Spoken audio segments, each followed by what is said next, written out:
Premier épisode, saison 1, épisode 1, Corée au Vietnam.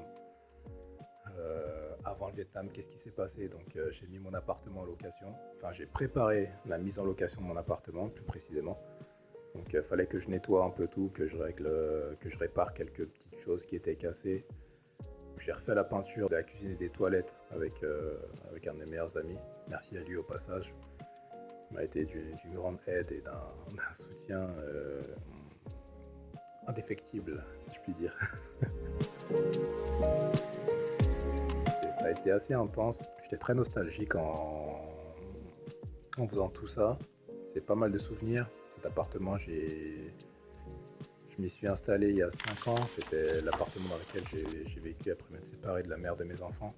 Donc j'ai pas mal de souvenirs avec mes enfants et pas mal de souvenirs avec cet ami justement qui m'a aidé. Cet appartement, c'était le dojo pour nous. C'est là où on a fait pas mal de projets. Et le dojo aussi au sens dojo des arts martiaux, parce que je me suis pas mal entraîné aussi dans cet appartement, j'avais aussi toutes mes habitudes. C'était pas mal de souvenirs qui sont remontés et le fait de faire ce déménagement, ça a amené une touche de concret dans ce projet de partir. Et voilà, je n'habiterai plus à 5 minutes à pied de mes enfants. Je les verrai moins souvent, je quitte cette ville, toutes ces habitudes, bonnes ou mauvaises, ce pays, enfin voilà.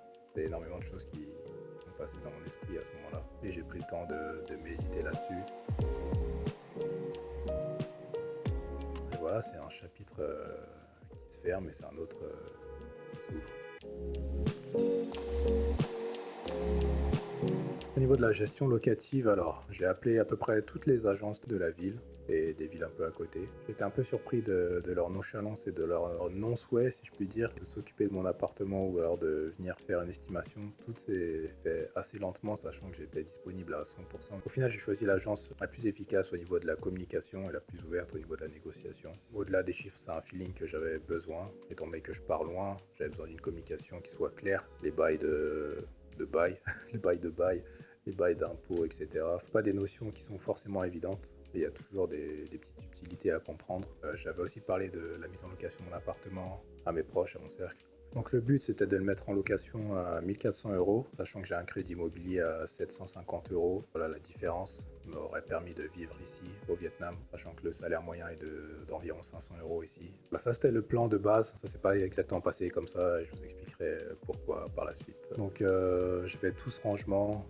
ça a été assez intense. Au niveau du timing, il m'a fallu à peu près 3 semaines pour appeler et recevoir les agents immobiliers, recevoir leurs offres et me décider. Donc voilà, les derniers jours avant de partir, c'était mise en état de mon appartement.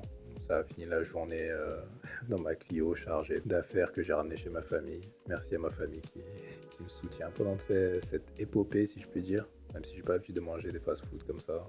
Là, celui-là, je peux vous assurer que je l'ai savouré.